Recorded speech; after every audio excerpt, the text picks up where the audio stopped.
The International Criminal Court is now in session. Rodrigo Roa Duterte.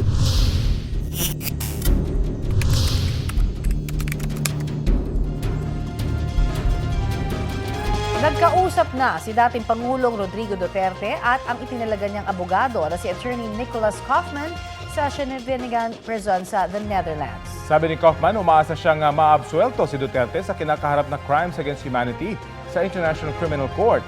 Posibleng nang ipa-freeze ng ICC ang assets ng dating Pangulo kapag gumugulong na ang paglilitis.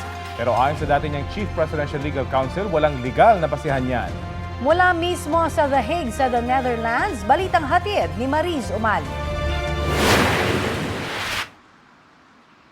Nabisita na si dating Pangulong Rodrigo Duterte sa Scheveningen Prison nang itinalaga niyang abogado sa ICC na si British-Israeli lawyer Attorney Nicholas Kaufman. 2 oras daw sila nag-usap. Ayon kay Kaufman, umaasa siyang maaakwit sa kinaharap na reklamo ang dating Pangulo. You're very confident that the former president will be acquitted. I'm very confident of the strongest defense possible, and I'm very confident that he will be acquitted, indeed, even at the earliest stage possible. Magpa-file daw sila ng mga petisyon bago ang confirmation of charges hearing sa September 23. There will be petitions, obviously. Once again, it's not for me to comment on the defense strategy at this moment in time. What was any message that the first message that the president gave to you? That he's in good spirits and looking forward to conducting his defense. How often are you able to visit the former president? I'm available to visit the former president as long as I'm here, and as long as I'm allowed to do so. I have promised him that I will come every day that I'm in The Hague. Bilang senior counsel na may karanasan sa ICC, siya raw ang tutulong sa pagbuo ng defense team. Aabutin daw ito ng humigit kumulang 1 linggo. Nasa ICC kung kukumpirmahin si Kaufman bilang abogado. Nakausap na rin daw niya si Vice President Sara Duterte.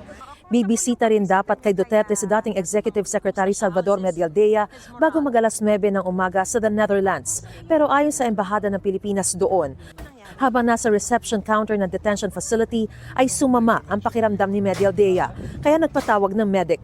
Nagpatawag din ng ambulansya na siyang nagdala kay Medialdea sa ospital. Kasama raw ni Medialdea sa ospital ang isang malapit niyang kaanak. Ang sino mang hinahatulang guilty ng ICC ang siyang responsableng magbayad sa mga biktima. At habang gumugulong pa lang ang kaso ng isang suspect, may hakbang nang i-freeze ang mga asset o ari-arian niya. Base sa website ng ICC, ang Office of the Prosecutor ang kakalap ng financial information ng isang suspect sa simula ng pagdinig.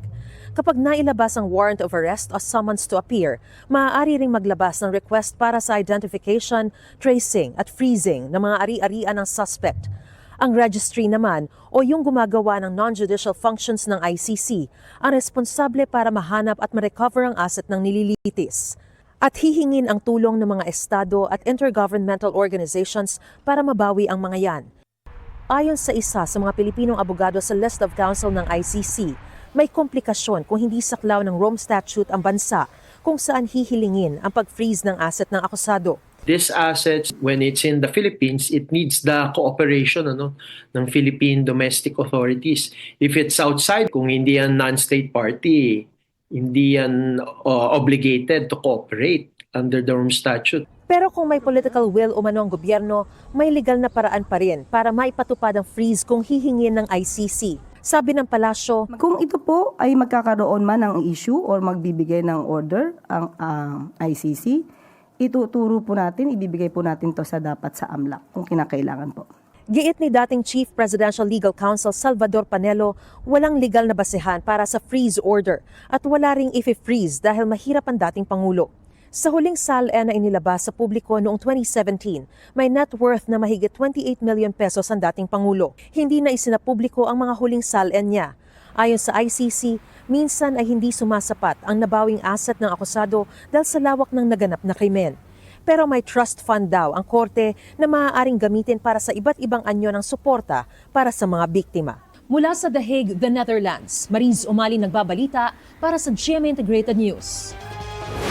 Posibleng tumestigo ang 2 aminadong dating miyembro ng Davao Death Squad sakaling umabot sa trial ang Crimes Against Humanity case laban kay dating Pangulong Rodrigo Duterte.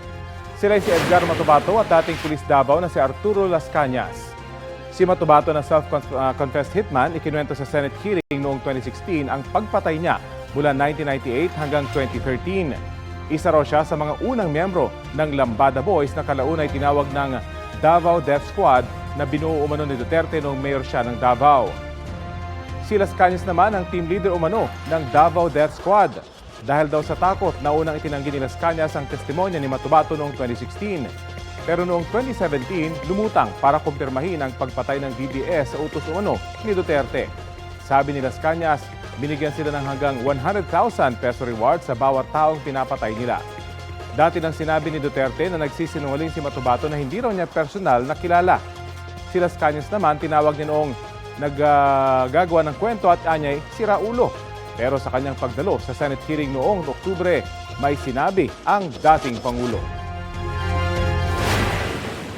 I can make the confession now if you want. Mr. Chair. Talagang niyayari ko. Meron akong death squad. Pero hindi yung mga pulis. Sila rin yung mga gangster. Yung isang Mr. Chair. gangster, utusan ko. Patayin mo yan, kaya kung hindi mo patayin yan, patayin kita ngayon. Sa report ng The New York Times noong 2017, nasa kustodiya na raw ng ICC si Las Cañas. Si Matubato naman, inulat din ng The New York Times na ng ibang bansa na nitong Enero gamit ang ibang pangalan sa tulong ng isang pribadong organisasyon. Sa pagkakaalam ni ICC Assistant to Counsel Attorney Cristina Conti, nasa kustodiya na rin ngayon si Matubato ng ICC.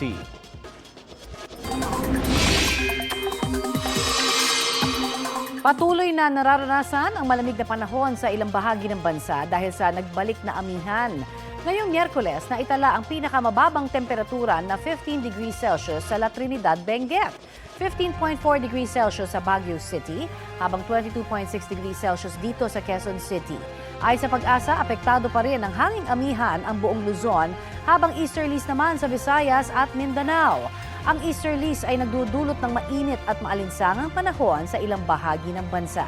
Ayon sa Pag-asa, posibleng umabot sa danger level na 42 degrees Celsius na heat index sa Coron at Puerto Princesa sa Palawan at maging sa Zamboanga City.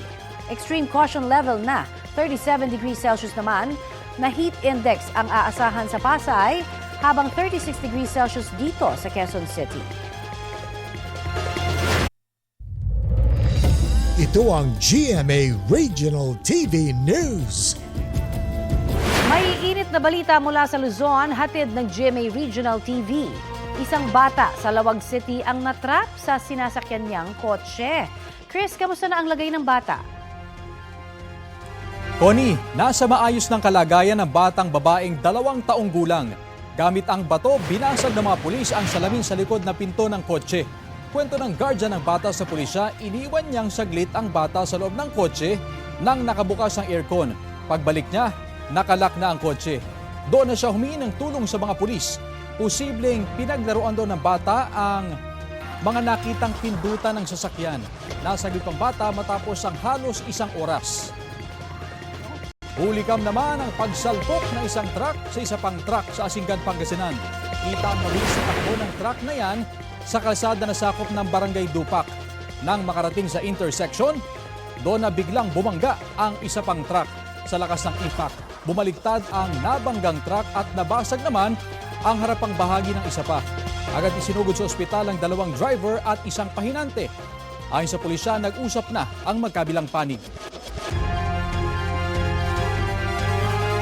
The International Criminal Court is now in session. Rodrigo Roa Duterte.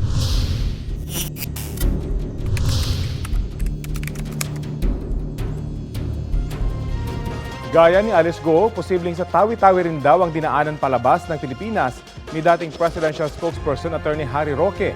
Paliwanag ng Bureau of Immigration sa Senate hearing kahapon, September 2 raw huling namataan sa tawi-tawi si Roque.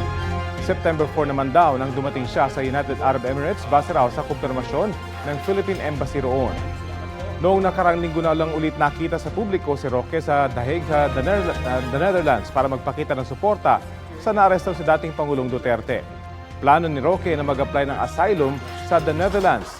Sabi naman ng Malacanang, application pa lang ang meron si Roque.